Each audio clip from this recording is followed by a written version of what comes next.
Hey, Mr. Ramos here, sharing some knowledge one Roman nugget at a time.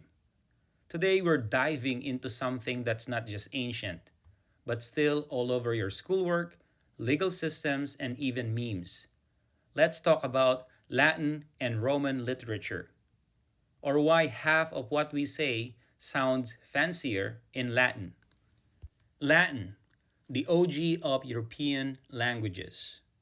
The Roman ruled a massive empire, and while people spoke hundreds of different languages, Latin became the official language for law, government, and trade.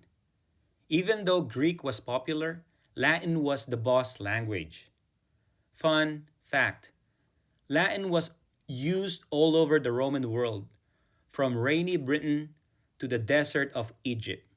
It was basically the ancient version of worldwide Wi Fi.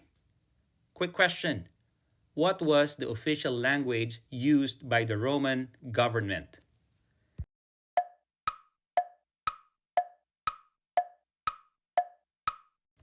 Now, if you think of English alphabet, looks familiar, guess who you can thank? Yup, the Romans. They passed on their Latin alphabet, which is the basis of what we use today. Back then, though things were a bit weird, the Latin alphabet had only 22 letters. The letters I and J were basically the same. U and V were twins, and W and Y didn't even exist. So, no to YOLO in ancient Rome. Sorry. Quick question: how many letters did the original Latin alphabet have?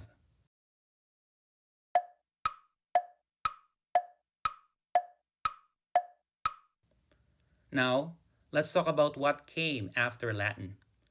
Languages like French, Italian, Spanish, and Portuguese all evolved from it. These are called Romance languages. And no, not because they are romantic, but because they came from Rome. English isn't a Romance language, but it's full of Latin words. Think curriculum, campus, stadium, even sponsor. So, yeah, Latin still crashes your party. Quick question: which of the following is not a Romance language?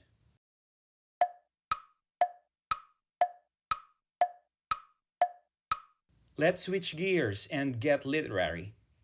Romans love their oratory, basically the art of speaking like a boss. Future leaders trained hard in how to speak persuasively. Think TED Talks, but in togas. Some Roman speeches are still studied today in college level speech and debate classes. And then there's poetry. Epic poems were a big deal. The goat of Roman poetry, a guy named Virgil. No, not the fashion designer. He wrote Aeneid, a 12-book mega poem about a hero named Aeneas who helped found Rome. Quick question: who wrote the famous Roman epic Aeneid?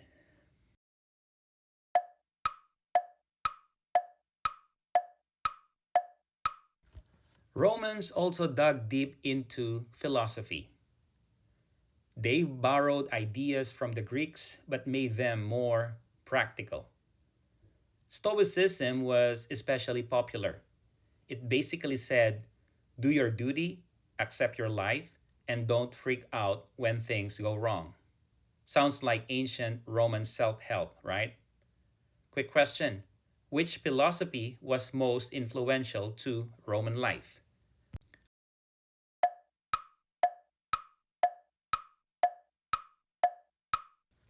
Now, here's something cool.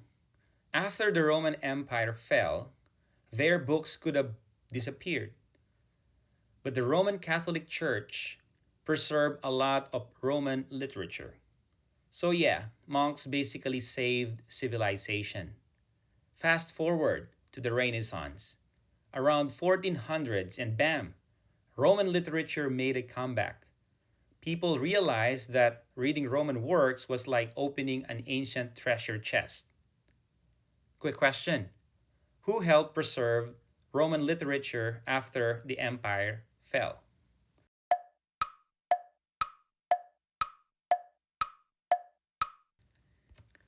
Final recap.